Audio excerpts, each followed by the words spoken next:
Here we go. We can do this. I know we can do this. This is the mop-up for December 8th, 2023.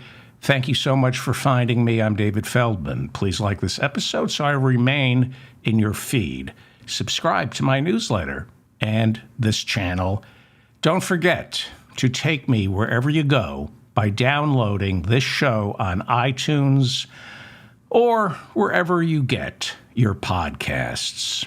With former Speaker Kevin McCarthy leaving Congress before Christmas, Long Island Republican George Santos expelled, and nearly a 90-day wait before he's replaced, most probably by a Democrat, and Ohio Republican Bill Johnson set to resign sometime before March, Speaker Mike Johnson could find himself starting the new year with just a one-vote majority. As I've talked about earlier, when it comes to power in the Republican caucus, it's all about supply and demand. The smaller the supply of Republicans, the more powerful each Republican gets to be, and the more they can demand. Each Republican in the House of Representatives right now has their own superpower, and it's the same exact superpower: obstruction. We saw it in the upper house, in the Senate, with Tommy Tuberville, the racist senator from Alabama, and I do mean racist. He spent months blocking military promotions to protest the Pentagon's policy of assisting female troops who need to travel out of state to obtain an abortion. There are 14 states in America where it's impossible to get an abortion, and if you're a female stationed in one of those states, you have to travel to get your abortion. Well, he finally caved this week and stopped blocking those promotions, where he was, some say, putting our national security at risk. And when asked what he accomplished through all this, Tommy Tuberville was unable to say, because the Pentagon policy remains. Female soldiers were and still are able to get their abortions. All he did is what Republicans do: obstruct. And the same goes for Republicans down in the House of Representatives. They all have the same superpower: to obstruct or to punish, to censure Adam Schiff, Rashida Tlaib, and as of yesterday, Jamal Bowman. And they can fire their speakers. They can block spending bills and just make sure nothing happens. So what is the kryptonite to their superpower? Wanting to get something accomplished. Wanting to pass their own legislation that might actually help their constituents. Then they are powerless.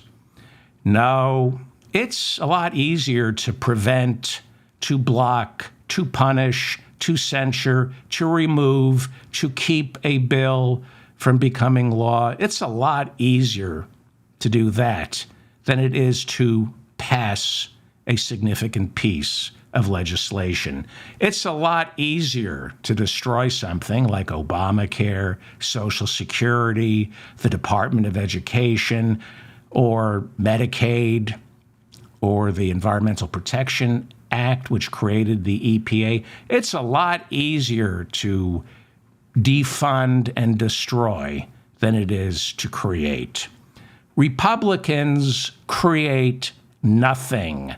Medicare, Social Security, Obamacare, the minimum wage, that was all Democrats. And yes, Nixon created the Environmental Protection Agency, but 10 years later, it was another Republican, Ronald Reagan, who tried to destroy the Environmental Protection Agency by putting Supreme Court Justice Neil Gorsuch's odious mother, Ann Gorsuch, in charge of the Environmental Protection Agency. That was just a glitch.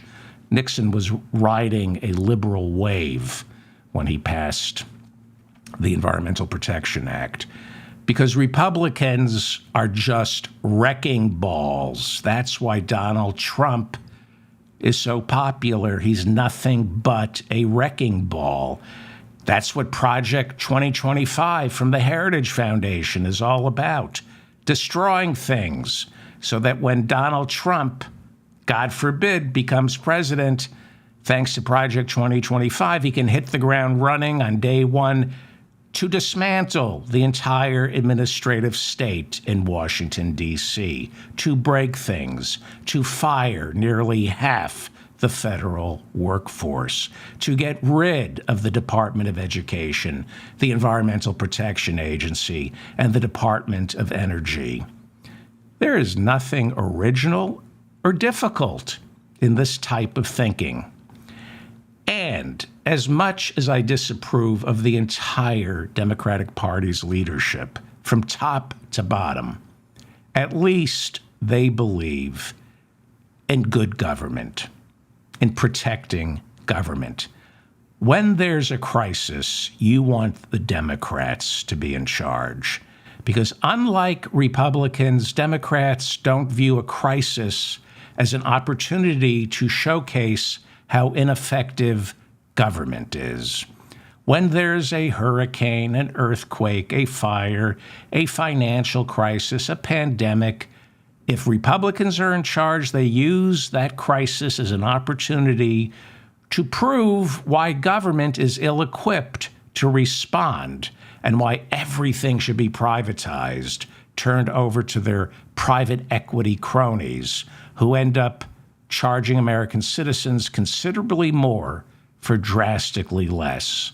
That is the Republican plan, to destroy government, replace it with private equity, providing what used to be government services, providing it more expensively, and giving you a lot less for it.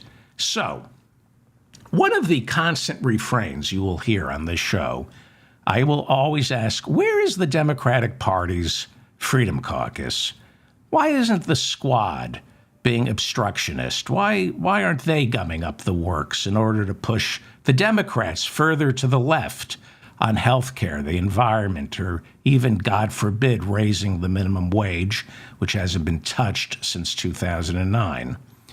I have said on this show that if the emerging left in the House, specifically in the House, behaved like the far-right Freedom Caucus on the right, it would force Republicans and Democrats towards the middle. I think they would be forced to work together.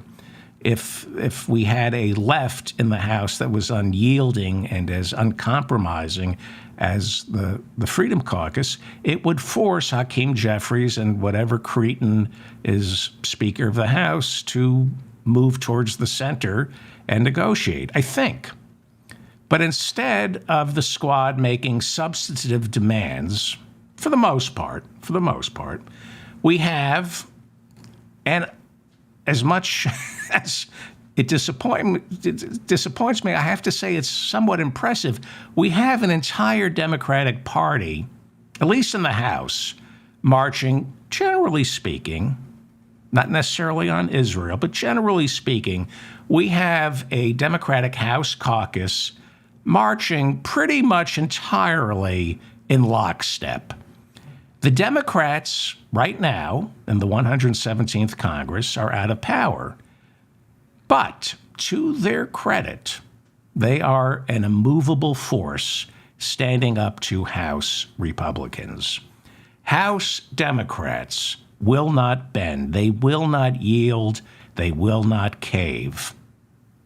I suspect it has something to do with January 6th, when they saw nearly 150 Republicans come back into the Capitol building and still refuse to certify the election for Joe Biden. I think Democrats have used a genuine threat of fascism to put away their internal differences. Now, maybe the threat of fascism is overblown. Or maybe it seems overblown because Democrats in the past 7 years rose to the occasion. They impeached Trump twice. I do not like Nancy Pelosi, but she impeached Donald Trump twice. The January 6 hearings put it all out there in front of everyone to see the danger. It's out there. The truth is out there. And that's because of Nancy Pelosi, Adam Schiff, and the Democrats.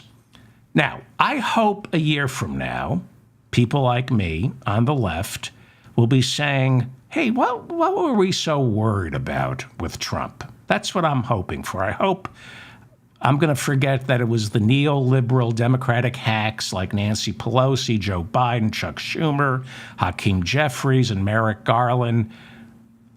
I'm hoping they go uncredited for rising to the occasion and standing up to fascism so I can go back to complaining about Democrats using any excuse, finding any reason not to lift the minimum wage, pass Medicare for all, or provide free tuition at all public universities. I want to get back to being that Democrat who complains about his party and says it's always something. We always have this manufactured crisis. We have to wait till this crisis is solved before we can keep our promises to the left. That's what I'm hoping for. I hate to sound like I'm looking at things from 36,000 feet above it all. There are seasons, whether we like it or not. We are currently in a different season than we were in 2020. That was the season of dissatisfaction for Democrats. But that's not the season we're in right now. Whether we like it or not, and we can't really control the seasons, although the oil companies are doing a pretty good job of it, we are in the season right now to defeat fascism. Whether or not you think Donald Trump and the Republicans are authoritarian, theocratic fascists, or blowhards, maybe you think it's not real. Whether you approve of this season or not, this is the season of defeating fascism. I know a lot of my listeners think it's overblown and it's not real. But the same way winter starts on December 21st, or if you're listening in Australia, you got it wrong. I don't know, what is it, summer in Australia? You can't. This is the season of fighting fascism. And so, politically speaking, I have to give the Democratic leadership, who I loathe, some credit, because the Republicans in the House know that they cannot chip away at this Democratic firewall. The Democratic Party is a firewall right now. You've seen the votes for Speaker. Every single Democrat votes for Hakeem Jeffries. And so that leaves Republicans with no other alternative than turning inward, turning on themselves. The Democrats are kind of leaving the Republicans alone. This is, if we could ignore somebody who's divisive and problematic, they tend to turn on themselves. You make their universe smaller, they cannibalize themselves. I don't know what your family dynamics have been or what kind of friends you've had or work situations, but when you're with dangerous cohorts, if you can safely remove yourself from them, they end up consuming themselves. And that's what we're seeing the Republicans do, because the Democrats won't budge. They won't bite. They won't dignify. Hakeem Jeffries, the House Minority Leader, he's the Democratic leadership in the House. For better or worse, I think worse, he's a bag man for Wall Street, as Howie Klein says. But he is quite adept at keeping his entire caucus in line, creating this immovable force that says no to the Republicans. No, you're sick, you're authoritarian, you're violent, You only want to destroy and break things, but you're not going to break this party. Go break yourself, but you're not breaking us. We know exactly who you are, what you want, who's funding you, and we, as the shadow party, the Democrats, will obstruct you. We will obstruct the obstructionists. You will get nothing. And by doing that, it's quite remarkable. By doing that, Democrats in the House have accelerated the Republican crack-up. They, in many ways, are responsible for the Republican crack-up we're witnessing in the House of Representatives right now. Mike Johnson cannot govern, and it's not... it's because of the Democrats.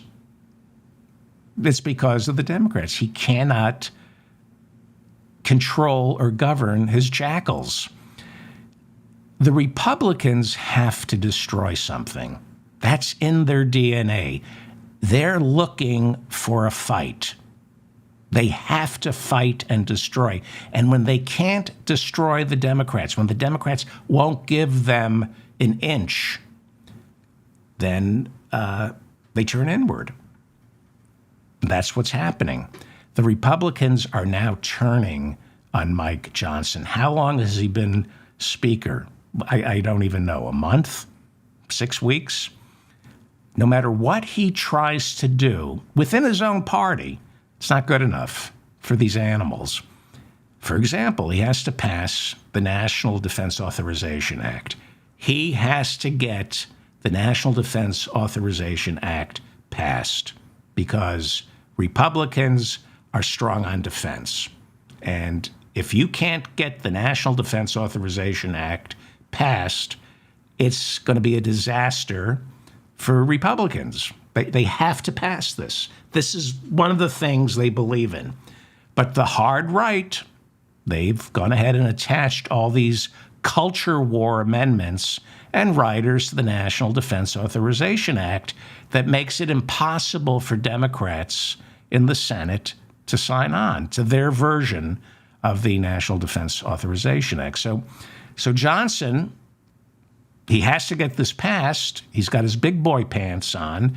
He stripped out an amendment that refuses to fund abortions for soldiers, right? This is what Tommy Tuberville, the racist, and I do mean racist, Tommy Tuberville from Alabama, the senator, is a racist. This is what Tommy Tuberville, the racist, this is why he was holding up all the military promotions in the Senate over abortion. Now, Republicans can't turn on each other. They can't turn on the Democrats because of this. So they turn on the Republicans who cave. They turn on each other. Johnson, Speaker Mike Johnson, is now perceived by the hard right as a turncoat, especially when it comes to his issue, abortion. He has betrayed Mr. Christ, Mike Christy Johnson. Abortion, that's his issue. That's why he got the speakership on abortion. Well, he's now perceived as a turncoat. The far right is furious that he's stripping out the abortion rider, the anti-abortion rider, from the defense bill. We may not have a defense bill passed. Well, we won't. By next week, won't be passed. They go on vacation a week from today. Then there's reauthorizing Section 702, I think it's Section 702 of the Foreign Intelligence Surveillance Act. You have serious libertarians in the Republican Party who have been working on two separate bills that would reform how the NSA scoops up information on foreign nationals and then, in turn, on American citizens. It expires on January 1st. Now, Republicans run on keeping us safe, so they have to reauthorize Section 702. I hope I'm getting the number right. I think it's Section 702. It's Section 702. The Republicans have to either reform 702 or reauthorize it before January 1st. Otherwise, it expires, and Republicans cannot be perceived as weak on defense.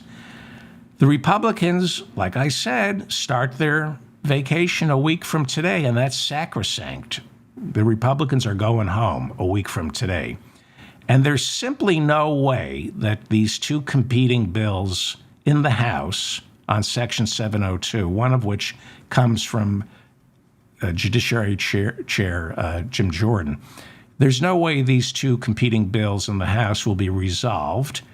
There's no way any one of them is going to make it out of the House up to the Senate, which is working on its own reform for Section 702. There's no way it's going to get passed and then ironed out in a conference committee, and then it has to be passed again in both houses and then signed by Biden. There's no way Section 702 gets reauthorized by December 31st.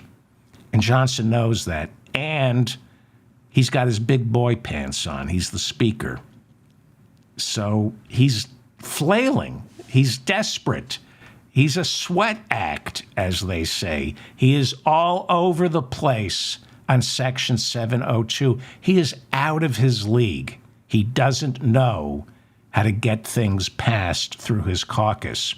First, he was going to attach Jim Jordan's bill that reforms 702. He was going to attach that to the National Defense Authorization Act. Then he wasn't. Then he is. As far as I know, right now he isn't, but by the time this episode is over, he may have changed his mind again. He's also thinking of kicking the can down the road on Section 702 by asking members of his caucus to vote for a 3-month extension of 702. And that outrages some members of the Republican caucus because they're opposed to any continuing resolutions when it comes to the budget, when it comes to reauthorizing something like 702. Either pass the bill or don't. That's what some House Republicans believe. So, it is conceivable and most likely that Mike Johnson and the Republican-controlled House, a week from today, will start their Christmas vacation, not their holiday vacation. We're talking about the Republicans. They take a Christmas vacation. Democrats take a holiday vacation. It is conceivable that Mike Johnson, the Speaker, will start his Christmas vacation a week from today without an extension for 702 in place, without a Defense Authorization Act passed. No emergency funding for Israel. That's not happening between now and next week unless there's a miracle. And Mike Johnson has painted himself in a corner when it comes to Ukraine. He said this week there is not going to be any funding for Ukraine unless Joe Biden and the Democrats in the Senate agree to H.R. 2. That is the big border bill that Congress passed this year with not a single member of the Democratic Party voting for it. He has tied H.R. 2, the big border bill, he's tied it to funding for Ukraine. Now, H.R. 2 literally calls for military detention camps for migrants and no asylum, pretty much, for anyone. It probably wouldn't hold up even in front of this Supreme Court. Democrats have said there's no way they would sign on to it, and not a single Democrat in the House voted for it. It had to pass with just a Republican majority. And for Mike Johnson to attach the border bill to funding for Ukraine is the absolute height of hypocrisy. He got elected Speaker by promising his caucus that there would be single subject bills. He promised no more hostage taking by, bundling bills together and forcing people to vote for something they're against because the bill also has something they're for.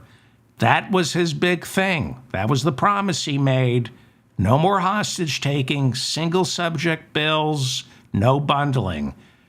But that's exactly what Johnson is doing with the border and Ukraine. He's bundling a bill together. He's saying, you can't have funding for Ukraine. I know you want it, President Biden, unless you also vote for our border bill, which you don't want. Johnson is holding Ukraine hostage, which he promised he wouldn't do. Johnson is probably going to kill funding for Ukraine and a lot of Ukrainians. Johnson, when he became Speaker, got fitted with his big boy pants. He got taken down into the Situation Room by Joe Biden. This is true. Joe Biden brought the new Speaker into the Situation Room and showed him what was going on in Ukraine. And Johnson, who was against funding for Ukraine, saw the light. He realized Ukraine needs weapons. And since becoming Speaker, Mike Johnson has done a 180. And he literally said, we cannot allow Vladimir Putin to march through Europe. But his Republican caucus, well, there are a lot of guys and gals rooting for Putin in the Republican caucus. And so what's he going to do? In order to placate them, he's got to pass the border bill. He's got to bundle Ukraine with the border and say to them, look, I know you love Vladimir Putin. I know you see him as the great white Christian hope for Asia and Eastern Europe. I know you love his anti-LGBTQ authoritarian impulses, but I'll give you the border in exchange for you agreeing to a $60 billion funding bill for Ukraine. That's what he's trying to do. And there is no way between today and next week he will figure out a way to get funding for Ukraine. He painted himself, or the border. Congress has not been able to pass a border bill in 20 years because you really, as I've pointed out earlier, it's like abortion. They don't want to solve the border the same way they don't want to eradicate abortion. They need the border and abortion for fundraising. I've talked about that before. So Mike Johnson has painted himself in a corner. Now, he could pass Ukraine, funding for Ukraine, but only with the Democrats helping out. As a single subject spending bill, all with a razor-thin majority, he just needs a handful of Republicans to vote yes, with a vast majority of Democrats going along with it. So he could pass funding for Ukraine very easily as a single subject bill, which he had promised he was only going to introduce. But he's terrified of that because Ukraine would pass with the Democrats, because of the Democrats, and that would seal his doom within this fractious, sick and twisted Republican caucus. If a bill passes because a majority of Democrats want it, they're going to blame Mike Johnson and they're going to vacate the chair. Mike Johnson is in hell.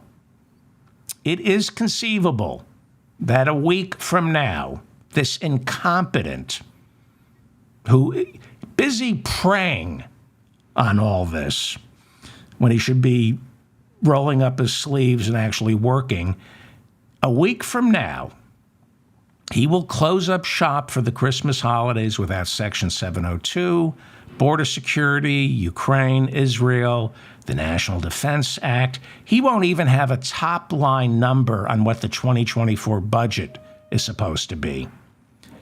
None of this will be settled by the Christmas break. And there will be a Christmas break. He will not deprive his Republican caucus of going home to play golf and pretend to see their families. And why is that? Well, partly because the Democrats refuse to budge. Now, if there's a government shutdown, don't forget, in January, half of the continuing resolution expires. The other half expires in February. If there's a government shutdown, it will be Mike Johnson's fault. All of this, all of it politically speaking, will be the fault of the Republicans. And if you were to ask Biden, Schumer, Jeffries, what the downside to all of this is for them, it would be Ukraine. That is the thing where they separate the politics and you ask them, what do you care most about? Because they're probably enjoying all of this. There's one component that is keeping them up at night, and that is Ukraine. It is generally agreed that Ukraine's counteroffensive is not driving Russia out of the Donbas region or Crimea. It has turned into a war of attrition. It's World War I. This is trench warfare. Gain an inch, lose an inch. This is what's keeping Joe Biden and the Democrats up at night. This transcends politics. Whether you agree with them or not, they are genuinely concerned that Ukraine is going to fall.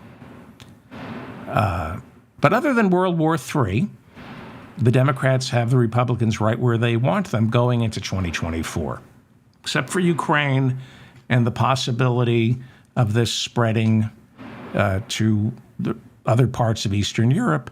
The Democrats have the Republicans right where they want them. Again, none of this moves the progressive agenda forward. But that's not the season we're in. See, I don't approve of winter. It's happening, whether I like it or not. And we're not in a season for the Democrats to be moving a progressive agenda. That's not what the 117th Congress is about, because the Democrats lost the House in 2022. I don't approve of that. I wanted the Democrats to keep the House. This happened without my approval. But they lost the House. And this is how things go when you lose the House. This is normally the changing of the seasons. You get a new president in 2020. He usually wins with some sort of mandate, which Biden sort of had because of the election in Georgia. He got the Senate, right? Remember? Ossoff and there I go again. I keep forgetting his name. Raphael Warnock. Raphael Warnock and Ossoff won the runoffs on January 5th of 2021. So Biden came to office with a pretty nice mandate. He got the House, he got the Senate, he got the presidency. And that gave him the entire 116th Congress. This is now the 117th Congress. But when Biden took office, it was the 116th Congress, and he had 2 years to pass legislation. And quantitatively, it was historic. Not qualitatively, but Biden was Johnson-esque in the scope of legislation he passed during his first 2 years in office. Lyndon Johnson, not Mike Johnson-esque. He was Johnson-esque. If you check the numbers, he's up there with Johnson in terms of passing legislation. The Bipartisan Infrastructure Act, the Inflation Reduction Act, the CHIPS Act, that coupled with all the executive orders tackling the environment and gun violence, they have been, considering what he's up against, monumental. Not enough, not enough, far from it, but monumental in terms of the sheer volume of executive orders and legislation that he has passed. Yes, the legislation he passed was filled with goodies and Easter eggs for everyone I hate. Kind of like Obama's 2009 stimulus package, which was also lacking. But Biden's bills, Biden pushed through some bills that will usher in generational change. The same way you cannot overstate the impact of Obama's 2009 stimulus bill, you can't overstate how Biden's accomplishments in the 116th Congress will change history. Obama's stimulus bill in 2009, painfully short. It should have been much more. It wasn't even $1 trillion. It did not juice the economy the way it could have had he poured money out of Congress and into the economy. But that stimulus bill that Obama passed, the solar energy revolution that we're experiencing right now, the alternative energy revolution that we're witnessing right now, cheap alternative energy, which we kind of take for granted, wind farms, electric vehicles, all of that was almost unimaginable until Obama's stimulus package, which jump-started entirely new energy sectors. These bills, these spending bills, kind of fly under the radar because they're not labeled like the alternative energy bill. It's just a spending bill. But when you look under the hood of a spending bill, you can see things that are almost as big as Medicaid and Medicare and Social Security, but they're not called what they are. Because if they were called what they really are, the Republicans would kill them. Long after Joe Biden leaves office, the pieces of legislation from the 116th Congress that were far from enough, the horrible internet providers, the banks, I know that, pump billions into the pockets of people we hate.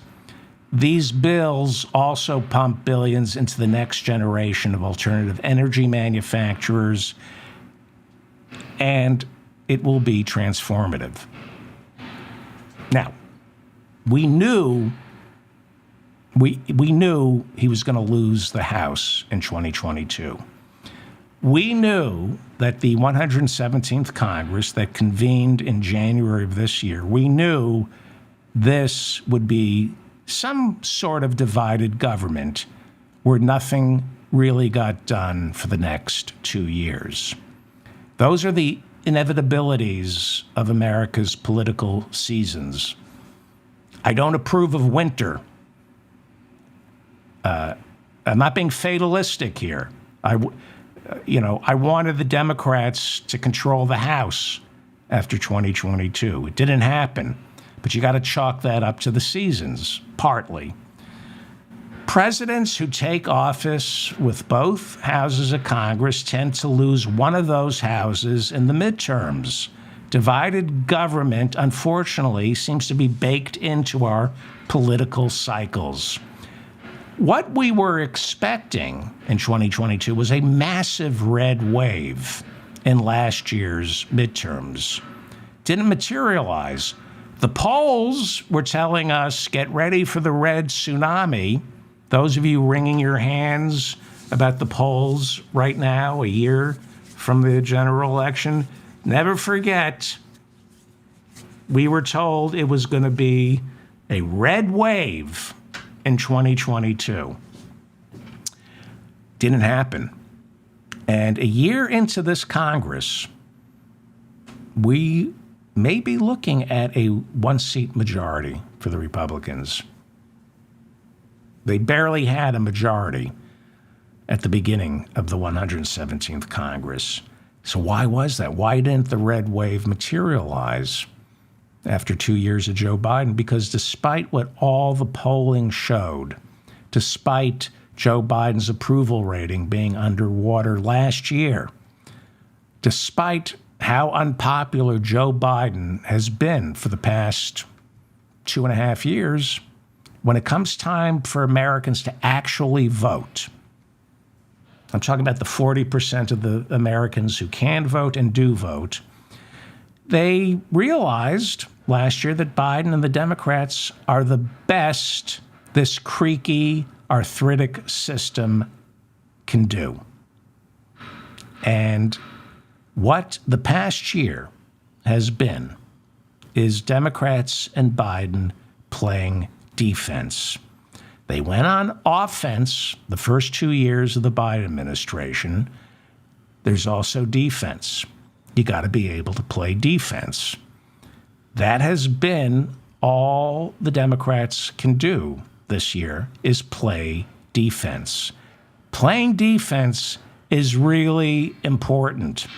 Like I said, the first 2 years of the Biden administration was all about getting bills passed in the 116th Congress. It was all about Joe Biden's executive orders. And then now we're in year one of a 2-year cycle where Democrats have to protect all that they accomplished during the first 2 years of the Biden administration. That's how it goes. That's the game. There's offense and then there's defense. You have to protect all the legislation, all the executive orders. You have to protect them in the courts. They're constantly being challenged in the courts. And you have to protect the executive orders and the legislation from Republicans in the House who keep trying to claw back Joe Biden's progressive gains. For example, the Inflation Reduction Act. Wasn't Bernie's Build Back Better? But there were some things in the Inflation Reduction Act that were monumental. One of the provisions in the Inflation Reduction Act called for an additional funding for the IRS, $80 billion more for the Internal Revenue Service to make sure the rich pay their fair share, to make sure corporations pay taxes. Now, I can sit, and I do, in my ivory tower, and I can be a class reductionist calling for some kind of peaceful revolution, but it's really never going to materialize, not in the police state we live in. You can do that. You can just sit on the sidelines and say we need a complete overhaul of the system and accomplish nothing. Or you can roll up your sleeves and do the dirty work of figuring out how bills become law, and then you can actually redistribute wealth peacefully and painlessly, at least for the 99%, by grabbing hold of the U.S. tax code and then making sure the Internal Revenue Service is fully funded. You say you want a revolution. You want a top-down redistribution of wealth the way I do.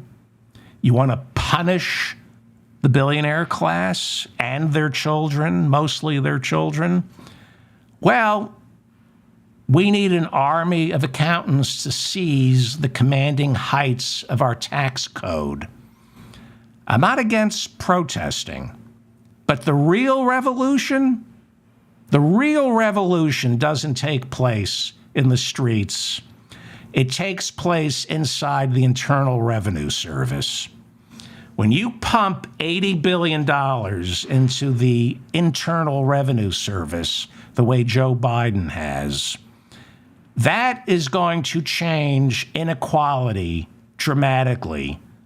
More perhaps than anything, more perhaps than the child tax credit, when you pump $80 billion into the Internal Revenue Service and they're mandated to go after the rich, that is a top-down redistribution of the wealth in this country. And that is worth playing defense for, which is what the Democrats, ever since losing the House last year, they've been playing defense. And the number one priority of this new Republican majority of godless hypocrites, their number one priority has been to claw back that $80 billion that was earmarked for the Internal Revenue Service. That is their number one priority. Back in June, Biden and then Speaker Kevin McCarthy ironed out the Fiscal Responsibility Act, right? Because Republicans, they're the adults, they're fiscally responsible, right?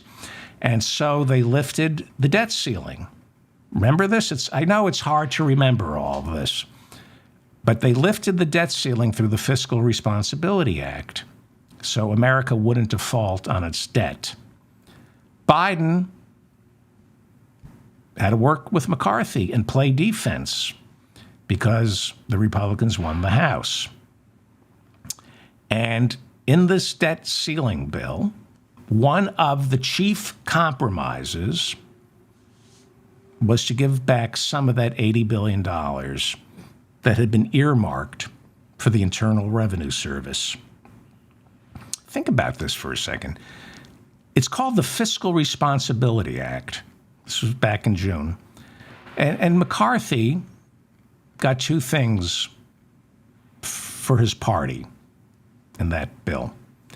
There was work requirements for food stamps, and he shaved a couple of billion off the $80 billion earmarked in the Inflation Reduction Act for the Internal Revenue Service. That was what McCarthy accomplished in his 9 months as Speaker. And it's precisely why Chip Roy, the Texas Republican, the firebrand, he keeps shouting at his fellow far-right colleagues in the House. You've seen the clips of him. Name one thing we can run on. We've had the House for a year. Name one thing we can take back to our constituents and say, we did this for you. And he's right. He's right. The American people know Republicans are frauds.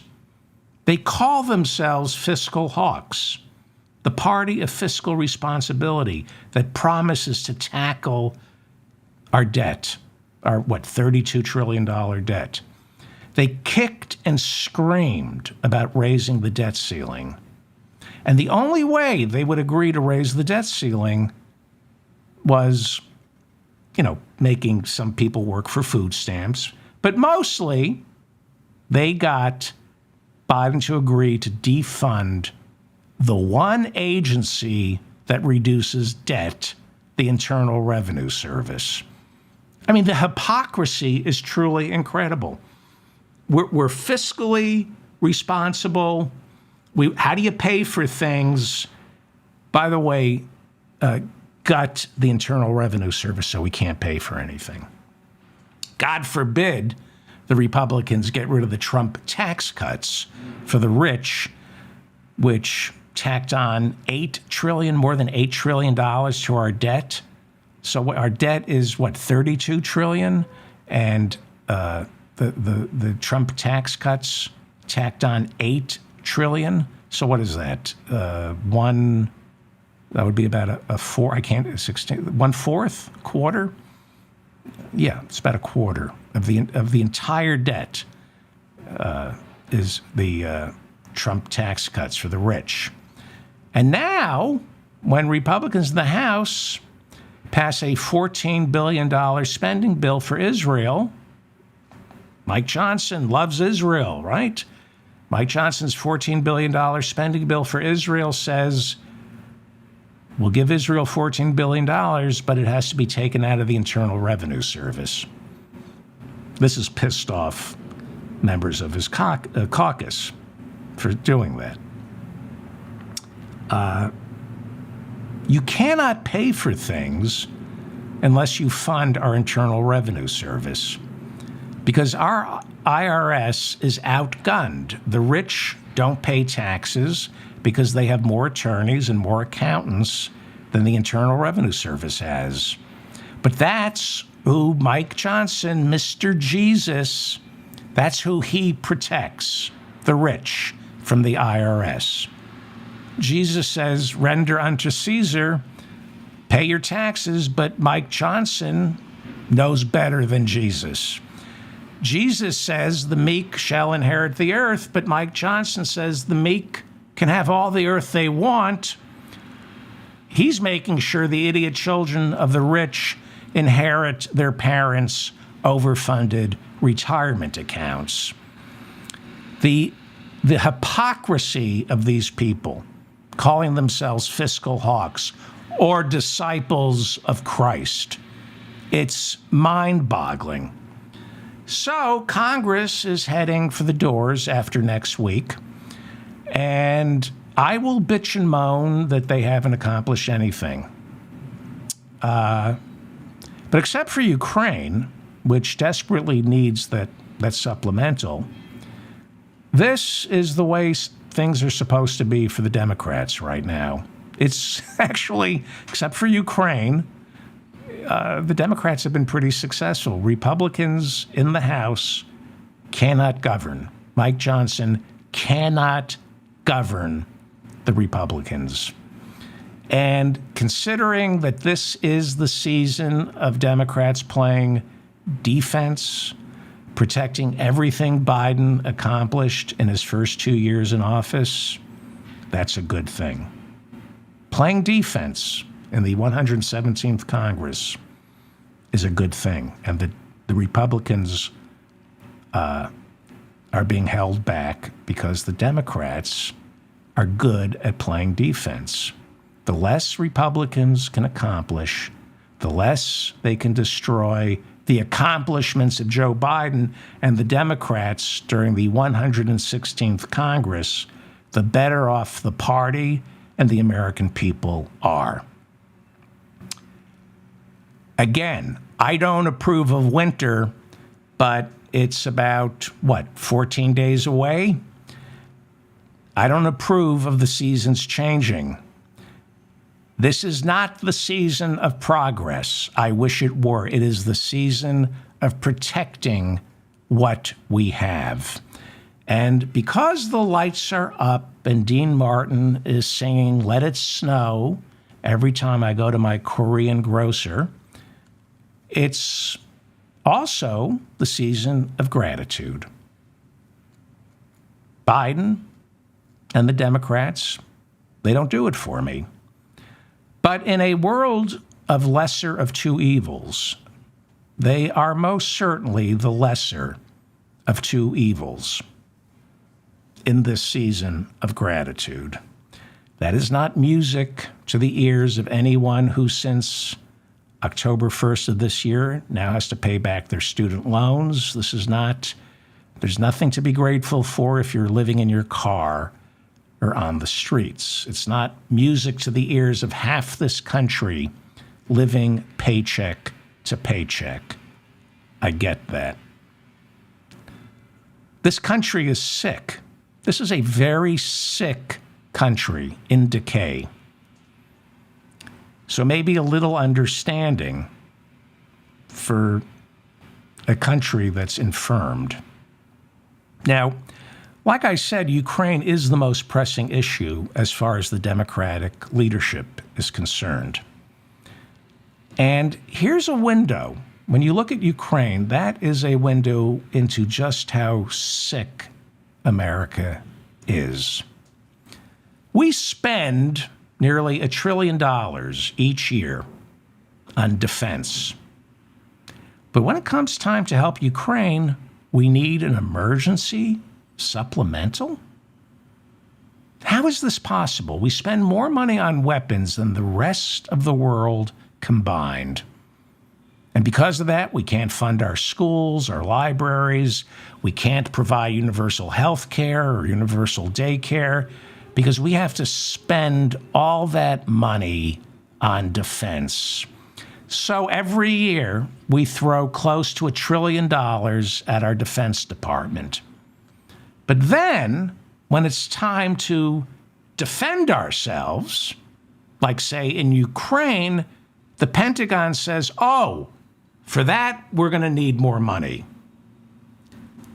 We need a $110 billion supplemental. That means over and above what we're already spending for Israel, Taiwan, border, and Ukraine. We are being told by Shalanda Young, Joe Biden's budget director, that unless Congress passes an emergency supplemental before Christmas, there will be no money left for Ukraine. And we are being told because of that, Ukraine will lose the war to Russia. And Vladimir Putin will march through Europe. That's what we're being told. I believe some of that. I believe there is no money, despite our giving $1 trillion each year that we know of to the Defense Department. I believe there isn't the $60 billion available for Ukraine. I also believe that Vladimir Putin is a mortal threat to the Ukrainian people and Eastern Europe and to the United States. I do believe that. So, the question that Shalanda Young, Joe Biden's budget director, needs to be asked, the question that Joe Biden needs to be asked, the question that Anthony Blinken needs to be asked, Austin, the head of the Defense Department, why don't you have the $60 billion? What have you done with the $1 trillion we gave you last year? And why can't you find $60 billion in the close to $1 trillion we're about to give you for this year, for 2024? We left Afghanistan 2 years ago. We are not fighting any wars right now. Out of a nearly $1 trillion defense budget, you can't find $60 billion for Ukraine? Are you effing kidding me? Where did the money go? Who knows? One of the great mysteries of the universe, Pentagon spending. Cannot audit the Pentagon. It's impossible. They tried. Donald Rumsfeld tried. Cannot do it. Why? Well, you can't audit slush funds. Over and above the nearly $1 trillion we spend each year on defense, there are layers upon layers of slush funds, secret accounts that nobody knows about. Maybe the president knows about a couple of them. So, you mean to tell me that Vladimir Putin is an existential threat, not just to Ukraine, but to Eastern Europe and democracies all around the world? And can't find $60 billion in your $1 trillion budget. No slush fund. No $60 billion slush fund for Ukraine. Interesting. Well, yeah. In this season of peace, I'm going to offer up an olive branch to the Freedom Caucus on the far right. Maybe in this season of peace, maybe the Freedom Caucus, maybe Chip Roy, is a little bit right. I don't know. And it pains me to say this because I despise everyone in the Freedom Caucus. What if we said to President Biden, Anthony Blinken, and the generals over at the Pentagon, you say Ukraine is so important. You say Ukraine needs $60 billion. We're just about to pass a National Defense Authorization Act giving you close, I think it's like $860 billion. $860 billion.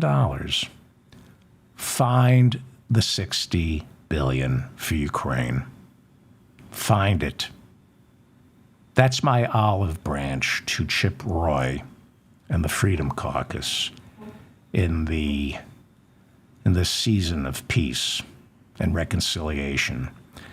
If Ukraine is so important and Putin is so dangerous, which I happen to believe, and you need $60 billion, it's in there somewhere. Grab a shovel and start digging through all that bullshit. You'll find it. I'm David Feldman, reminding you to stay strong and protect the weak. Thank you so much for listening to me. Please like this so I stay in your feed. Please share this with your friends. Please subscribe to my newsletter by going to my website. Please subscribe to this channel. Thank you to Bob, I guess Autumn too. Autumn in the one of the mods, the two mods in our chat room. I forgot the results of I didn't give you the results of the poll from yesterday's show. And the question was, Mike Johnson is A, Satan? I can't remember. I'm sorry. Satan was the answer. He had three choices in the poll. Mike Johnson is something like Satan, Paul Lynn's idiot grandson, or something else. Satan won. I apologize for not giving you the results of the poll yesterday, and I apologize for not remembering the exact results. So I think that covers everything. I think I'm going to do a show tomorrow. There's some issues that I want to tackle, so I think I'm going to do a show sometime tomorrow. Thank you all for listening to this nonsense. I really appreciate it, and I will see you all tomorrow.